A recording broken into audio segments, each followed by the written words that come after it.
Let me be direct with you from the outset. What we witnessed on April 14th, 2026 was not a successful interception.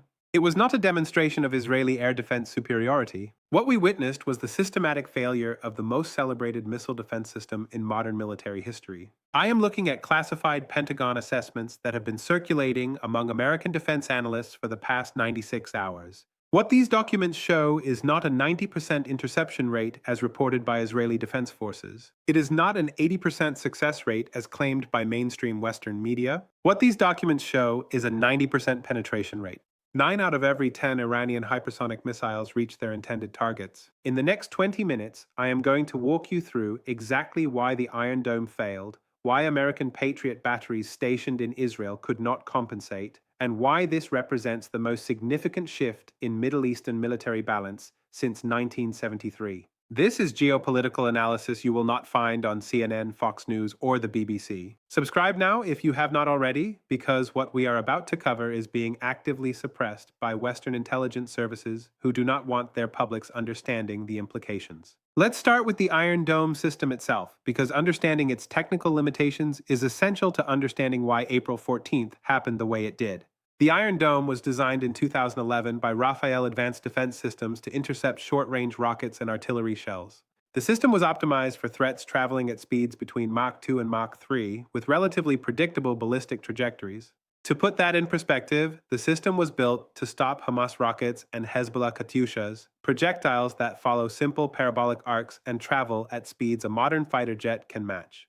The Iranian Fateh II hypersonic missile travels at Mach 13 to Mach 15. That is 13 to 15 times the speed of sound, or roughly 10,000 to 11,500 miles per hour. At that velocity, the missile covers the distance from Tehran to Tel Aviv in approximately 7 minutes. More critically, the Fateh II uses what military engineers call a hypersonic glide vehicle, or HGV. This means the warhead does not follow a predictable ballistic arc. It maneuvers. It adjusts course mid-flight. It performs evasive maneuvers in the terminal phase of its descent. According to reporting by Defense News and confirmed by statements from U.S. Central Command officials who spoke on condition of anonymity, Iron Dome radar systems detected the incoming Iranian missiles, but the intercept algorithms could not calculate firing solutions fast enough. The missiles were simply moving too quickly and changing direction too unpredictably. Commander Sarah Mitchell of the U.S. Navy's Fifth Fleet, who observed the attack from Bahrain, stated publicly that the hypersonic missiles presented, and I am quoting her directly here, kinematic challenges that exceed the response time of current generation interceptor systems. Subscribe if you are watching this and realizing you are not getting this level of analysis anywhere else. Now, let's talk about what Iran actually deployed on April 14th. Announcement number 1, the Fateh II hypersonic system. And this one matters more than anything else because it represents a technological leap that Western intelligence agencies did not predict and were not prepared to counter. Iran unveiled the Fateh 1 in June 2023. That system had a range of 1,400 kilometers and a terminal velocity of approximately Mach 13. Western analysts dismissed it as propaganda. The consensus assessment from the Defense Intelligence Agency, leaked to the New York Times in August 2023, characterized the Fateh 1 as aspirational technology unlikely to achieve operational deployment before 2028. The Fateh 2, deployed operationally for the first time on April 14, 2026, has a confirmed range of 2,000 kilometers, a peak velocity exceeding Mach 15, and incorporates advanced maneuvering capabilities in both the mid-course and terminal flight phases. According to analysis published by the International Institute for Strategic Studies on April 16th, the Fateh 2 represents a minimum 3-year acceleration beyond Western intelligence projections. That is not a miscalculation. That is a fundamental intelligence failure. Iran launched 47 Fateh 2 missiles during the April 14th strike. According to data compiled by the Israeli military correspondent Yoav Laimor and cross-referenced with satellite imagery analyzed by Maxar Technologies, 42 of those missiles successfully impacted their targets. That is an 89% success rate. The 5 missiles that were intercepted were hit not by Iron Dome batteries, but by American-operated THAAD systems deployed to Israel in March 2026. Even those interceptions required multiple interceptors per target. The cost calculus is devastating.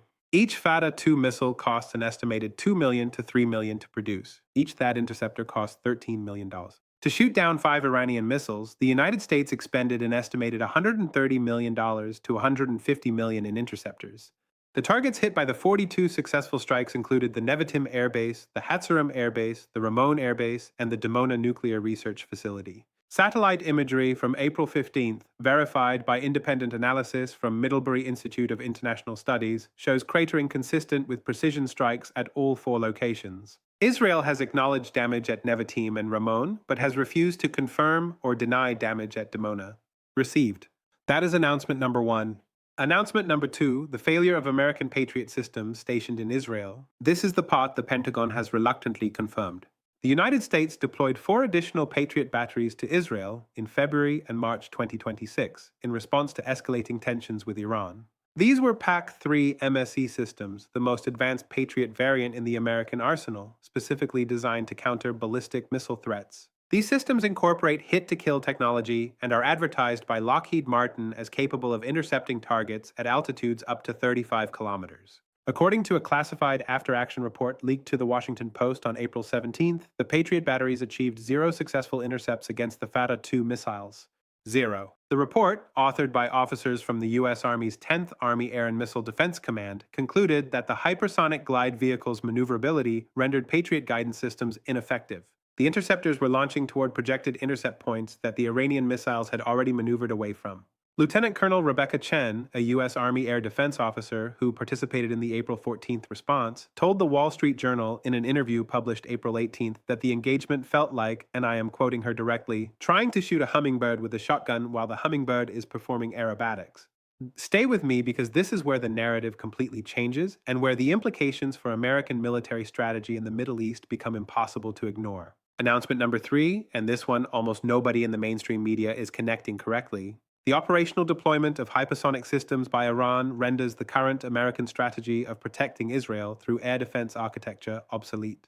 The United States has invested approximately $1.8 billion in Israeli air defense systems since 2011, according to data from the Congressional Research Service. That investment has prioritized Iron Dome batteries, David Sling mid-range systems, and Arrow 3 exoatmospheric interceptors. All 3 systems were designed to counter ballistic threats traveling at sub-hypersonic velocities with predictable trajectories. The harsh reality, confirmed by every technical analysis published since April 14th, is that none of these systems can reliably intercept hypersonic glide vehicles. The physics are unforgiving. Detection occurs too late. Tracking solutions degrade too quickly. Interceptor velocities are insufficient.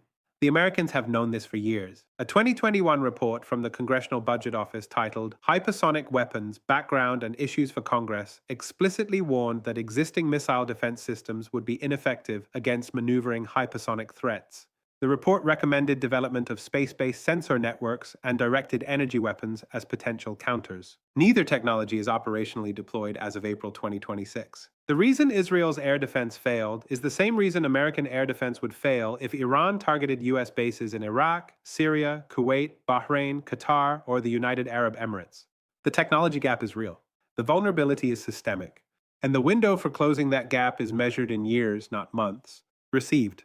That is announcement number 3. Now, let's talk about what is really happening behind the headlines because there are 2 stories playing out simultaneously, and the mainstream media is only covering one of them.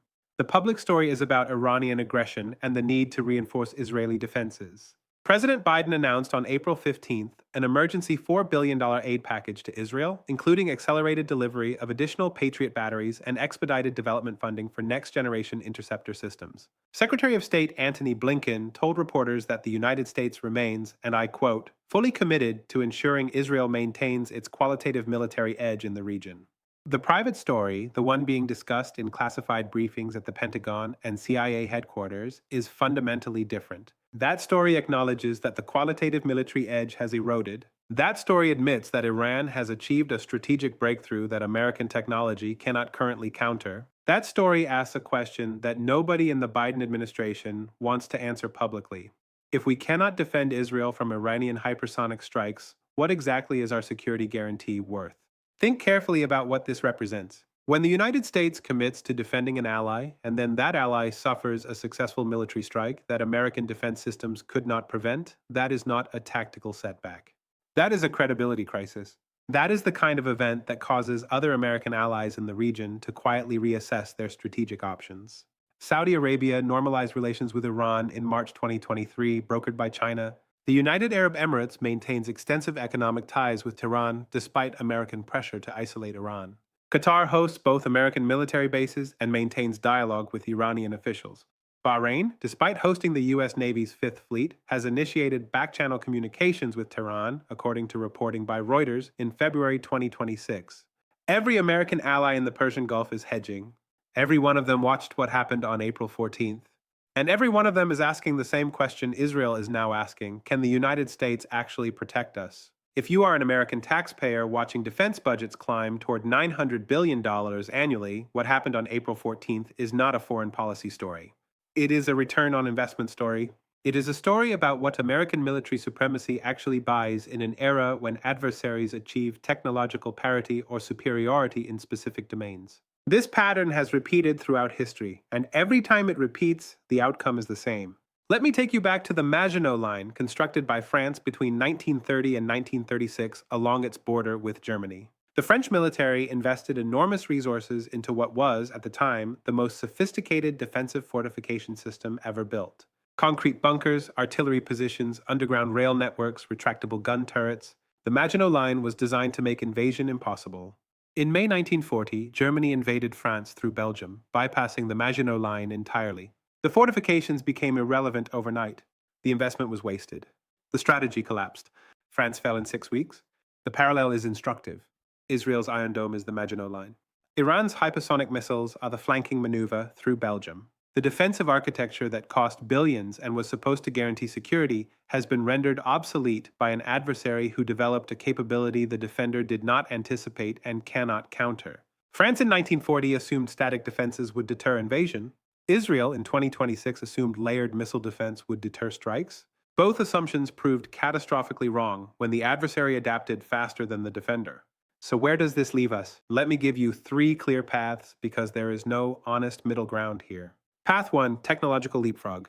The United States accelerates development of directed energy weapons, space-based interceptors, and hypersonic interceptor systems capable of matching Fatah 2 performance. This would require sustained investment of $20 billion to $30 billion over the next 5 to 7 years, according to estimates from the Center for Strategic and International Studies. It would require breakthroughs in materials science, propulsion technology, and sensor integration. It would require political will to sustain funding across multiple budget cycles and presidential administrations. The likelihood of this path succeeding on a timeline that restores Israeli security within the next decade is low.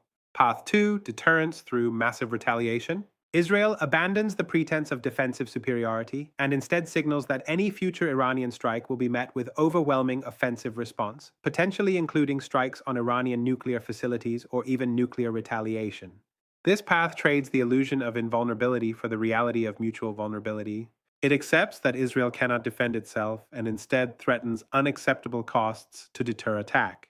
The problem with this path is that it only works if the threat is credible, and credibility requires both capability and political will to execute.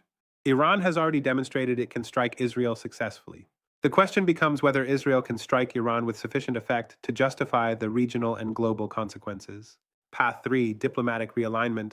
The United States and Israel pursue a negotiated framework with Iran that addresses the underlying drivers of conflict, nuclear program, regional influence, sanctions relief in exchange for constraints on ballistic missile deployments and hypersonic development. This path requires the Biden administration or its successor to acknowledge that military superiority is no longer achievable and that coexistence requires compromise. It requires Israel to accept limits on its freedom of action regarding Iran. It requires Iran to trust that agreements will be honored.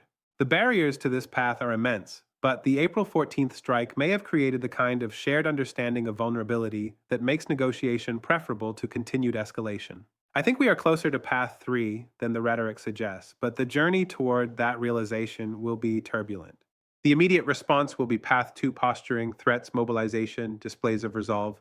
But the underlying strategic logic points toward path 3 because neither the United States nor Israel has a realistic path to restoring the military balance in the time frame that matters. Here are the questions I want you to take away. First, if American missile defense systems cannot protect Israel from Iranian hypersonic strikes, can they protect American bases in the region? Second, if they cannot, what does that mean for the sustainability of the American military presence in Iraq, Syria, and the Gulf states? Third, If regional allies conclude that American protection is no longer reliable, how quickly does the regional order shift toward accommodation with Iran and deeper partnerships with China? Tell me in the comments what you think the Biden administration does next. Tell me if you think Israel has military options that restore the balance, or if this is a permanent shift in regional power dynamics. We will keep tracking every development in Tehran, Tel Aviv, and Washington. That is what this channel does every single day. Subscribe now. Share this analysis with everyone in your network who is trying to understand what April 14th actually means for the Middle East. Turn on notifications so you do not miss the next update, and we will see you in the next analysis.